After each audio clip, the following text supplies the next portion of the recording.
libanés sirio-palestino. No sabía.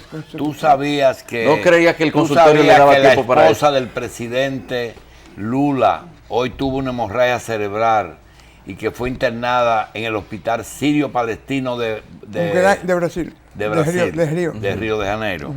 Entonces, hay una organización que se llama... Ahí querían llevar a Hugo Chávez. Hay una organización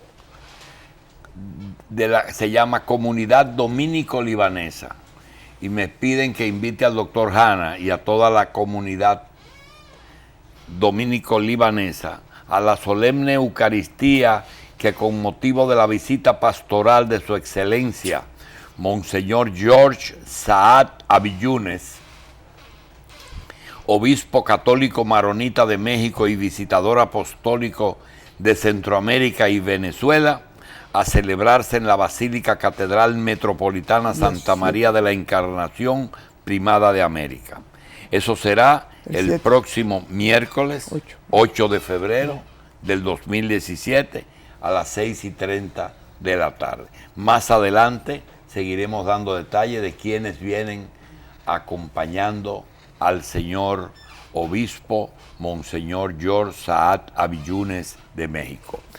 También quisiera, antes de presentar a nuestro distinguido invitado, que como el miércoles, además de ser médico, nosotros tenemos algún tipo de actividad informativa, que tú le cuentes al doctor Hanna el resumen de lo que hasta ahora ha hecho el nuevo presidente de los Estados Unidos. Bueno, tú sabes que la comunidad es más que dominico-libanés.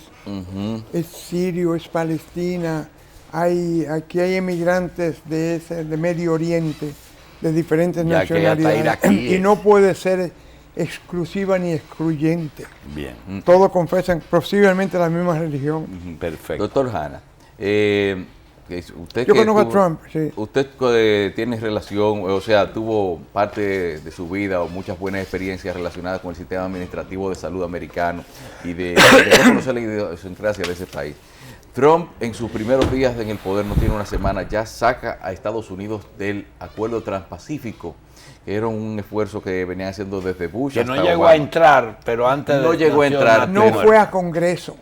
Nunca fue a Congreso ese acuerdo, estaba en papeles. Sí. Estaba en papeles. Y él tenía, como era una resolución presidencial, otra resolución presidencial. ¿Qué otra cosa? Plantea y ya está dando pasos para la renegociación del libre comercio con otros, como los países que ya lo tienen. ¿Va a revisar México, Canadá también? Sí, sé lo que quiere. Sí. ¿Va a revisar México? Se va a revisar. Siga. Entonces, el Obamacare ya comenzó el desmonte. Ya. Entonces, si le quita los fondos, lo desmonta automáticamente. ¿Qué más? Porque es cuestión de fondos. Ayer aprobó los oleoductos Keystone y Dakota Access. El Keystone es un oleoducto que tiene previsto traer petróleo desde Canadá. Estaban planeados y diseñados, pero no aprobados por diferentes comunidades. Hay diferentes estados por donde cruzan eso, que se oponen a eso. Por cuestiones ambientales. Claro. Entonces, pero no es menos cierto de que un mayor flujo de petróleo de una reserva hacia Estados Unidos va a influir en los precios Yo quiero y en los mercados. que se entienda que el presidente norteamericano no es como el presidente dominicano que hace lo que se le da la gana, Todo eso que él está haciendo tiene que someter a un Congreso que posiblemente él no logre pasarlo y tendrá que enfrentarlo. Porque cada estado es un estado independiente. Son estados divididos ahora de América. Pero no es tan fácil pasar de un estado al otro porque yo digo con un decreto que eso se hace. Bueno. Bien. Está bien, sí. Y ya está previsto que quizá en el día de hoy se anuncie lo relacionado con el muro con México y un veto a la entrada de refugiados y un frenos a la inmigración. Sirios. Ilegal. No, es a los Inmigración ilegal. Es a los sirios que le está prohibido. Está bien, puede ser a los sirios en condición de refugiados. Pero yo te digo ilegales. El inmigrante legal entra y sale. Usted y yo podemos entrar, ¿verdad? Claro que sí. Bueno. Hay sirios. Bien. Pero eso es lo que tenemos. Bien, señores. Tenemos el placer de contar con la presencia del doctor Héctor Balcácer. Héctor Balcácer es médico especialista en infectología. La infectología cada día cubre más territorio, pero yo quisiera dejarle la importancia de la infectología a alguien que sabe de eso, en práctica y en teoría y en experiencia, doctor, infectología. El que no es médico va a preguntar, ¿qué trata la infectología? Las infecciones. Prevención, tratamiento, eliminación. Las tres. Yo creo que él sabe de eso más. En el mundo ahora hay sanitistas, gente que se encargan de revisar instituciones, clínicas, hospitales, la casa, para decirte cómo se previene una infección. El mundo se mueve alrededor de dos ejes importantes: la promoción de la salud mediante dieta, ejercicios, dejar esto y lo otro, y la prevención de enfermedades. Y el infectólogo es una de esas especialidades que nacieron quizás un poco tarde en comparación con cardiología o neumología. El neumólogo estudiaba las neumonías y la tuberculosis, el cardiólogo las endocarditis, el dermatólogo la celulitis, pero faltaba un eje que manejara todas esas eventualidades. Durante un tiempo los laboratorios del mundo eran muy deficitarios y el estilo de medio de cultivo y eso era muy caro, tomaba mucho tiempo. Para el tiempo que venía el cultivo ya tú estabas o mejor o había muerto, y entonces surgió la infectología como respuesta a esa situación. Doctor, una especialidad muy íntimamente ligada a la medicina interna. Tú tienes que ser internista y bueno para calificar como infectólogo. Doctor Héctor Balcácer, tuvimos una definición clara de infectología, pero queremos preguntarle, ¿no es una casualidad, una coincidencia, el que si en el pasado cada especialidad atendía sus infecciones, es decir, una pericarditis la atendía el cardiólogo, un problema de una raquiña la atendía el dermatólogo? ¿No es algo que tiene que ver con la tendencia al bamboleo, a que todo el mundo tenga que referirle a ustedes los pacientes? Buenos días, gracias primero que nada por la invitación y un placer a aquellas personas que nos están viendo a través de la televisión. Lo primero que hay que decir es que la infectología realmente es una especialidad transversal, como decía el doctor Hahn. Es una especialidad que toca diferentes puntos de acción por parte de los médicos. La infectología generalmente viene a tocar ese punto en el cual o la atención es muy especializada o el paciente necesita una evaluación por una situación no habitual. Entiéndase, las personas viviendo con VIH en todas partes del mundo, una persona que tiene VIH o tiene SIDA, es una situación generalmente que se considera especial. Sin embargo, en todas partes del mundo, incluyendo República Dominicana, la atención no se da directamente por el infectólogo. ¿Cuándo se llama al infectólogo? Cuando tienes una persona viviendo con VIH que tiene una situación especial. Por ejemplo, tengo una persona viviendo con VIH ahora que la función del riñón no está funcionando de una manera adecuada. Que ya tiene SIDA. Sí, pero repito, el paciente tiene ahora un deterioro de la función renal y quiero saber qué dosis le tengo que dar de tal o cual medicamento. ¿Qué medicamento sería el adecuado? Un paciente que ha utilizado varios medicamentos para tratar su condición de VIH y no está respondiendo. O sea, son situaciones específicas, son situaciones muy especiales. Ese VIH es lo mismo de la rabia, la lepra y el tétano, es decir, que sean ustedes los que tengan que verlo. Lo que pasa es que, les repito, tiene que ver con situaciones especiales. Cuando tenemos una persona que habitualmente tiene, por ejemplo, usted mencionaba lepra. Habitualmente los infectólogos no vemos lepra porque hay un programa... Lo ve el dermatólogo. Lo ve el dermatólogo o lo ve una unidad específicamente solamente de lepra en República Dominicana, el cual le trata de dar un seguimiento. El tétano es la misma situación. Habitualmente, el tétano no es infecto contagioso. Hay tétanos, doctor. Oh, sí, claro. No solamente que hay tétano, sino que uno se da cuenta que la mayoría de los casos de tétano que están ocurriendo en República Dominicana se ve en una población adulto mayor. La mayoría de los casos de tétano que están apareciendo en adultos mayores por una razón. La protección que confiere la vacuna desaparece con el paso del tiempo. Entonces los adultos no estamos acostumbrados a vacunarnos. Ahora hay tétanos uterinos, hay la tétanos rabia, odontológicos. La rabia también es una enfermedad que está actualmente vigente en la República Dominicana. Todos los años se reporta por lo menos 1 o 2 casos de rabia. Hay que decir que la rabia no ha desaparecido porque el control de lo que es el organismo que se encarga de la transmisión, o el más frecuente, como son los caninos y los gatos, están vigentes ahí. Pero no hay epidemia ni de tétanos ni de rabia, que la gente de una vez comienza a lucubrar. No, por eso era que justamente mencionábamos el hecho de que tenemos casos aislados todos los años, asociados más que nada a animales que no están recibiendo su vacuna de una manera correcta. Así mismo hay que decir lo que mencionábamos anteriormente del tétano. El tétano mencionábamos que es más frecuente en población adulto mayor, mayores de 65 años, que simplemente olvidan que hay que vacunarse. Yo siempre digo que los padres después de los 10, 12 años como que quieren un poquito menos a los hijos y simplemente se olvidan de que esas personas requieren. El que tiene un accidente y dice, tiene que ponerte una antitetánica. ¿Hace efecto eso aún después de haberse expuesto a la infección? Mira, una herida. Aunque no lo creas, esa es una de las preguntas que generalmente yo tiendo a hacer en la universidad. Yo doy clase en INTEC, tengo ya 12 años dando infectología en el Instituto Tecnológico de Santo Domingo. Y una de las cosas que menciono justamente es eso. Cuando una persona va caminando por una construcción o en algún sitio y tiene una herida con un clavo que le penetra a través de la planta del pie, la persona lo primero que dice, tiene que ponerte una antitetánica dentro de los primeros 3 días. Y si pasaron 3 días no se la ponen. No es cierto. Si usted tuvo un accidente o tuvo algún tipo de lesión, usted tiene un periodo hasta de 40 días para desarrollar tétanos. Razón por la cual la antitetánica se debe aplicar en cualquier persona que tuvo algún tipo de herida, que tenga algún riesgo de tétano hasta un periodo de 40 días. Que aquí si pasaron 3 días, los médicos son los primeros que le dicen a la gente, no te ponga la antitetánica, porque pasaron 3 días. El tétano tiene un periodo de incubación desde 3 hasta 40 días. Por esa razón la antitetánica se debe aplicar. Es una barbaridad poner antitetánicas en un país donde tiene 90% de vacunados contra tétano. Sí. La antitetánica dura 28 días, el efecto. Y el cuerpo forma anticuerpos contra la antitetánica.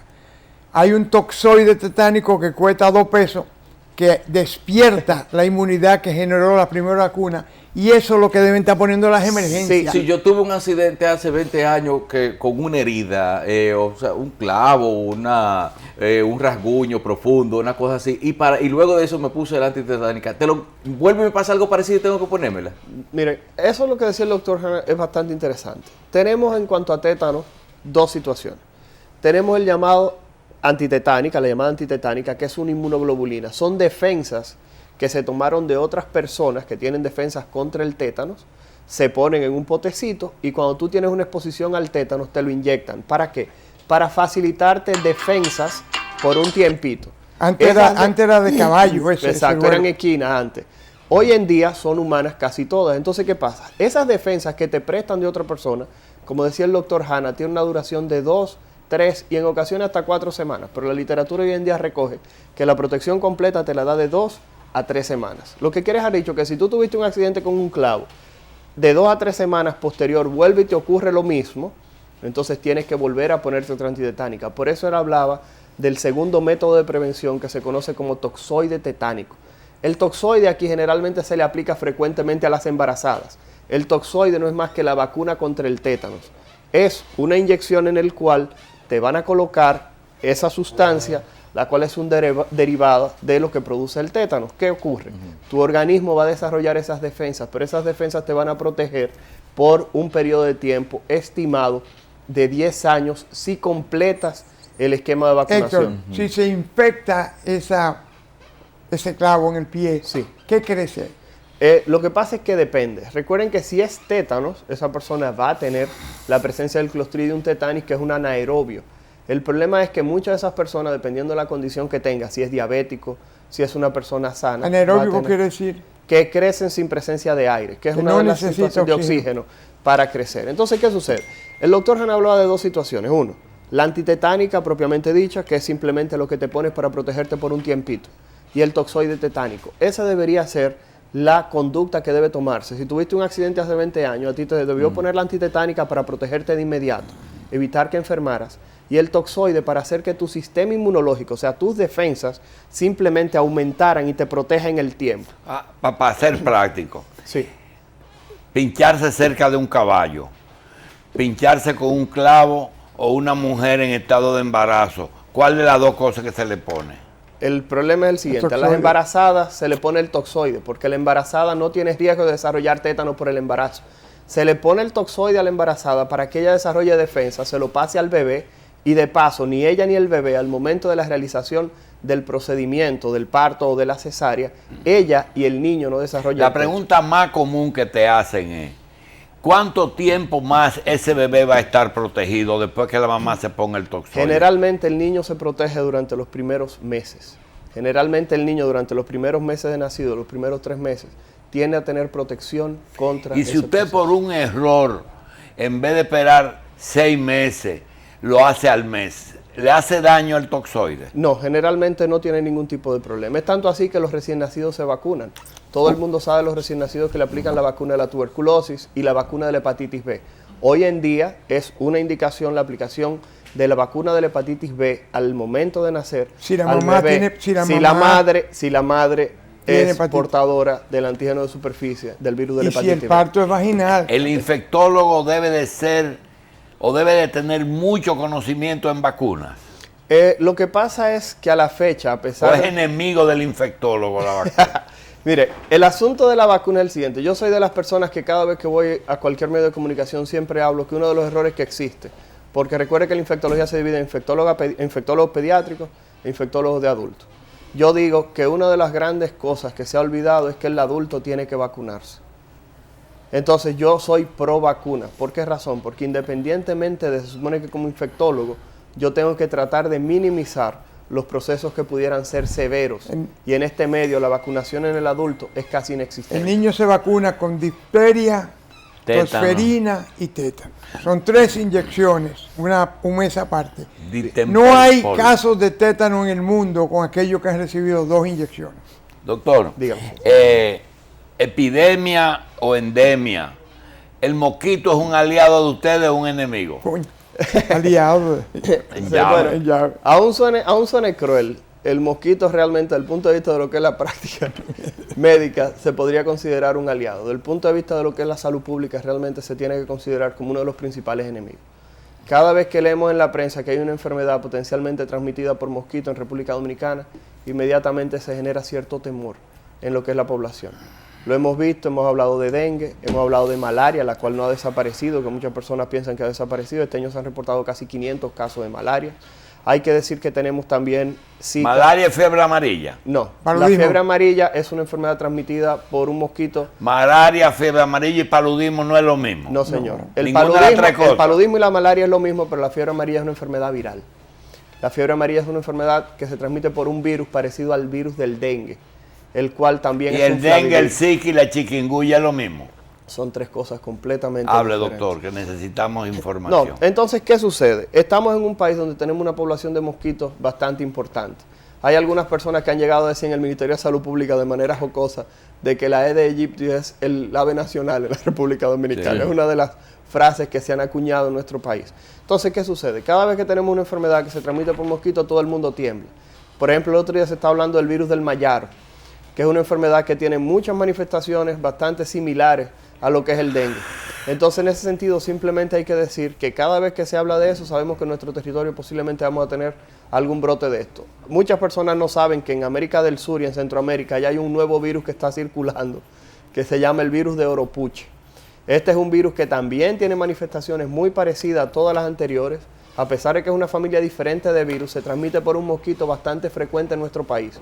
Lo que quiere dejar dicho que si en algún momento en nuestro territorio tenemos un pico de casos de pacientes con manifestaciones muy parecidas al dengue, con serología negativa, o sea que no se hace el diagnóstico de dengue, pero mucha gente presentando casos que parecen dengue, pero cuando tú le haces la prueba de dengue no es eso. Habría que pensar que quizás en nuestro territorio entró otra enfermedad nueva, y repito, hay una que está circulando que se llama Oropuche en América Doctor, del Sur. así como hay seres humanos que le gustan mucho al sexo contrario y a veces al mismo sexo, así también hay personas, organismos, sangre que es proclive al mosquito, que los mosquitos se sienten bien con ellos.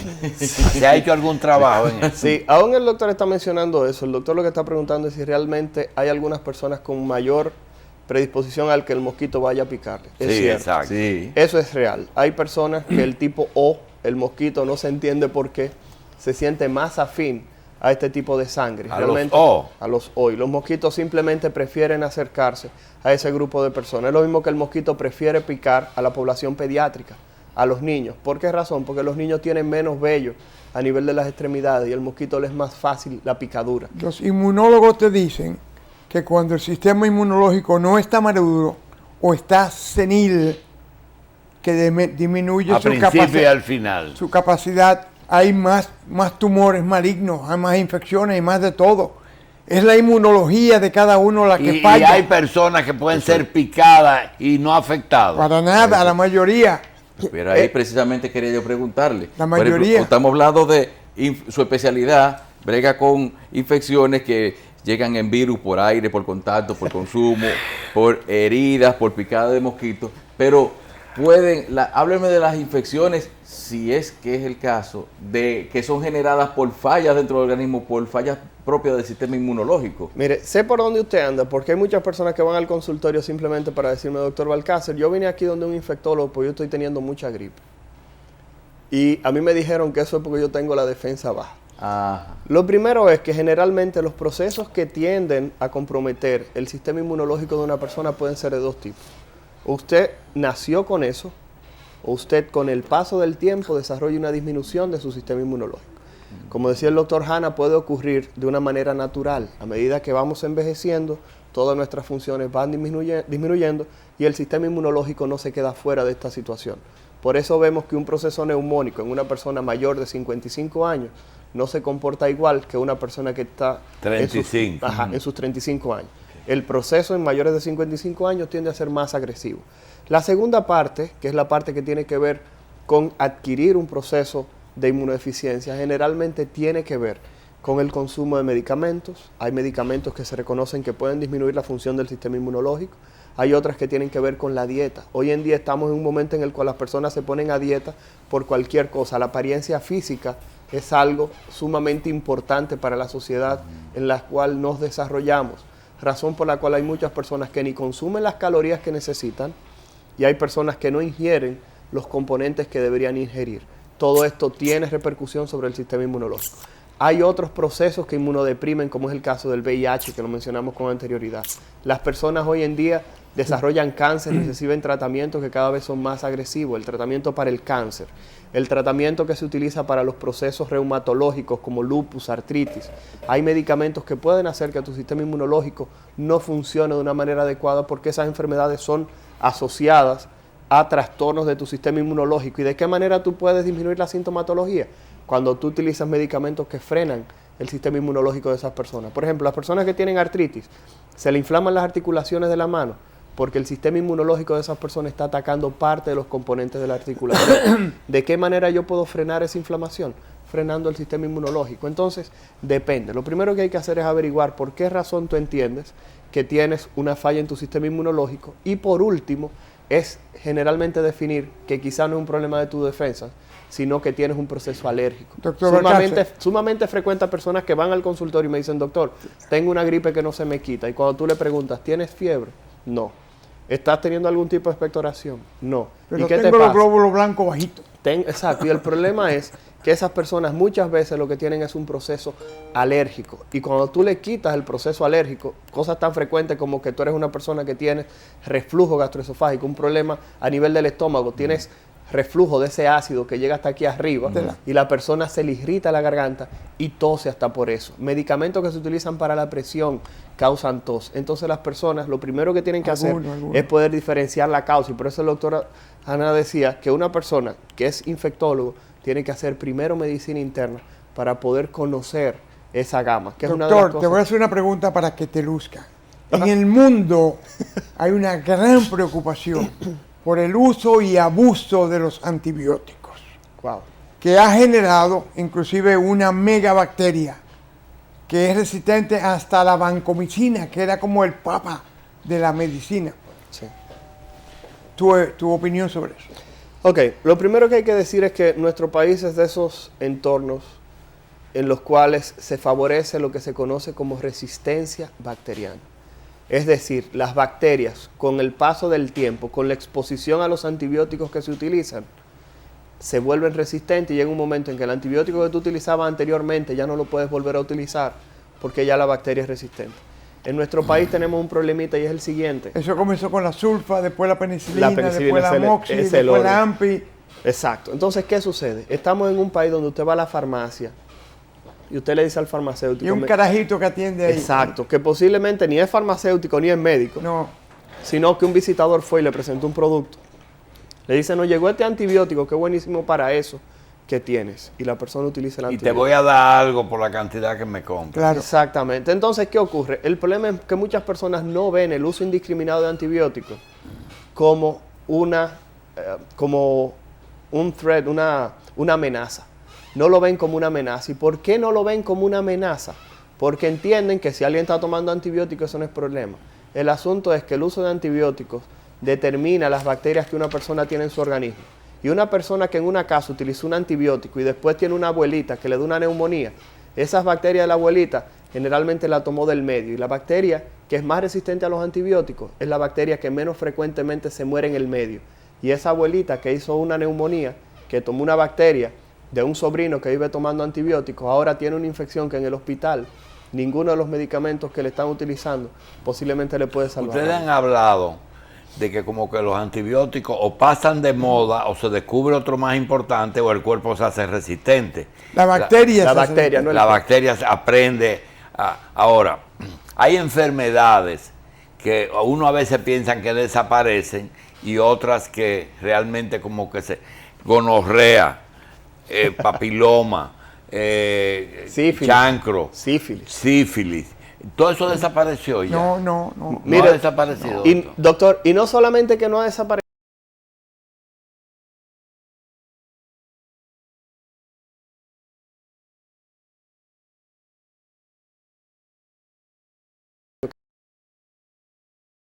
ahora tenemos... Y no es que esa por sífilis, doctor, se hace después como que en la misma persona que la tuvo hace 30 años, se reactiva. Sí, Doctor, no es así. No, doctor, déjeme explicarle algo. Hoy en día, aunque usted no lo crea, hay un incremento de todas las ITS, pero escuchen qué grupo poblacional. ITS, enfermedades de transmisión sexual. Infecciones de transmisión sexual. Escúcheme que hay un pico de las infecciones de transmisión sexual a nivel mundial. Adivinen qué población. En personas que tienen cerca de 60 años a nivel mundial.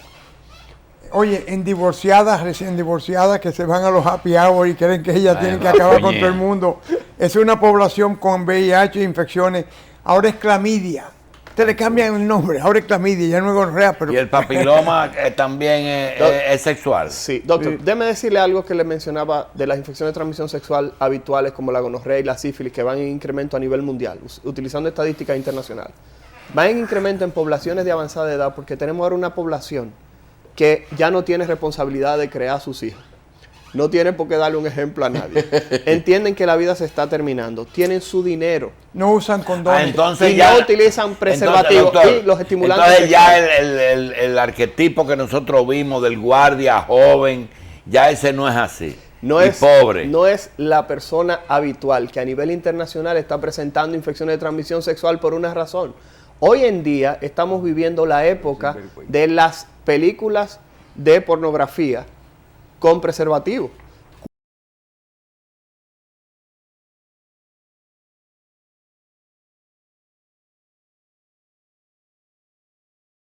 Común que en una película pornográfica utilicen El preservativo. advenimiento de la pastilla anticonceptiva también Sexuales y usted píldora del día después. pero ¿Qué? la infección Además se han modificado también los hábitos sexuales. Hoy en día hay personas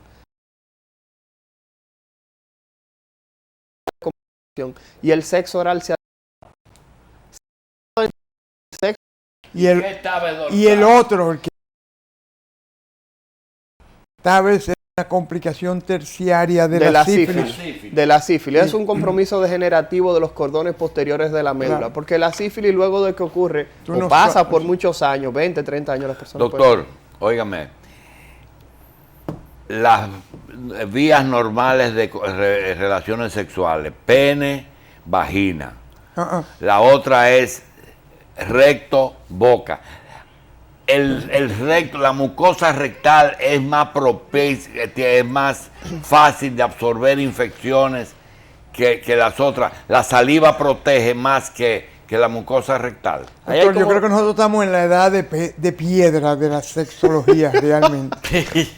Bueno, Tú y yo y la generación nuestra. Doctor. Lo que está pasando en el mundo, tú no te lo imaginas. ahí hay como 5 preguntas a la vez. Pero dentro de las cosas que le tengo que decir es lo siguiente. La saliva sí es cierto que protege.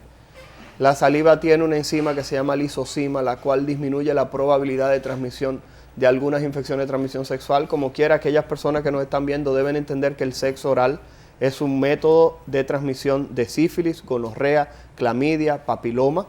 El VIH es poco frecuente que se transmite por esa vía, sin embargo, se reconoce que desde el punto de vista teórico existe el riesgo, hepatitis B, hepatitis C, independientemente tifoidea, de... todo. O sea, que estamos hablando de que el sexo oral sí se puede asociar a transmisión de varias enfermedades, a pesar de que la saliva confiere cierto grado de protección. La joven, ante mi expresión sobre su vida sexual, me dice, doctor, no se preocupe que eso con jabón y agua Se tiene. resuelve. No, y vemos que realmente hay varias cosas que se han creado. Usted mencionaba lo de la mucosa anal. Hay que decir que el recto es mucho más sensible esa mucosa de romperse. Al romperse es más fácil y presentarse una mayor absorbe probabilidad. bien. No, exacto, y tiene capacidad absortiva, pero el asunto es que es mucho más fácil. Y no hay barreras naturales del organismo en todos sus agujeros para que se proteja de las infecciones que entren. Pero no son muy efectivos. El problema es el siguiente. El problema es que depende del tipo de relación sexual. Era lo que mencionamos. O sea, no es lo mismo el riesgo que una persona tiene. Vamos a tener, hay dos hombres que tienen sexo con hombres, que es la forma como hoy se llama a las personas que tienen relaciones con hombres homosexuales, que se llaman hombres que tienen sexo con hombres. No es el mismo riesgo el hombre que inserta su pene en el recto de una persona que la persona que recibe la inserción del pene. Se estima que la persona que es receptiva del coito anal, esa persona está más expuesta porque la otra persona va a eyacular en el recto. El tema está fuerte para las 9 de la mañana. Bueno, pero dentro de las cosas que hay que decir es que es una realidad. Estamos hablando de que en República Dominicana el VIH se ha convertido en una epidemia focalizada.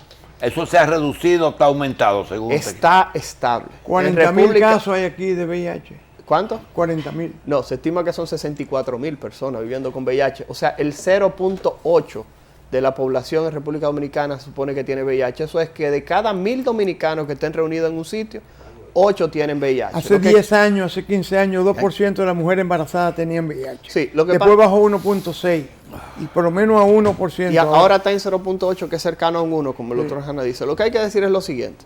Se habla de que de cada 1.000 dominicanos, 8 tienen VIH. Eso quiere dejar dicho que anoche en el Play habían cerca de 20.000 personas. Del punto de vista teórico, en el Play, anoche habían 160 personas que tenían VIH positivo. Posiblemente, desde el punto de vista de estadística. ¿Cuál es el problema? Que de esas 160 personas que estaban en el Play, 50 que tenían VIH, no saben que tienen esa condición de salud. Doctor, nosotros queremos darle las gracias. Además, nos sentimos muy bien Quiero de tener preguntarle jóvenes tan capaces. Doctor. No hay infectólogos sin laboratorios. Lamentablemente. Al ojo por ciento es muy difícil ser infectólogo. Tú tienes que, ahora tienen una procalcitonina. Se la han inventado para decirte si tú estás muy enfermo o no. Ya no es que te toman la temperatura, no. Procalcitonina, los cultivos. PCR. Proteínas no, reacción en cadena de polimerasa, busca el material genético. Y hay muchas pruebas que ustedes pueden hacer en el laboratorio, en el consultorio sin mandar al laboratorio. Todavía no se ha avanzado. Hay algunas cosas que se pueden hacer en el consultorio. Sin embargo, el problema es que ya la medicina se ha movido de esa parte serológica y clínica, se ha movido a una parte ahora genética, en el cual ya yo como infectólogo, si alguien por ejemplo tiene una infección de garganta, yo puedo, tomando un hisopado, buscando el material genético del organismo que estaba ahí, diagnosticar hasta 24 o 30 gérmenes en 2 horas. Cuando yo fui residente, nosotros hacíamos coloración de Gram. Ustedes mismos. El residente se hacía una punción en un bar, sacaba líquido, hacía una extensión y lo miraba, pero ya eso se acabó, ya todo eso es. Doctor, infección por contacto con material químico, frecuente tratamiento. Lo que pasa es lo siguiente, el material químico habitualmente es tratado por toxicología independientemente de.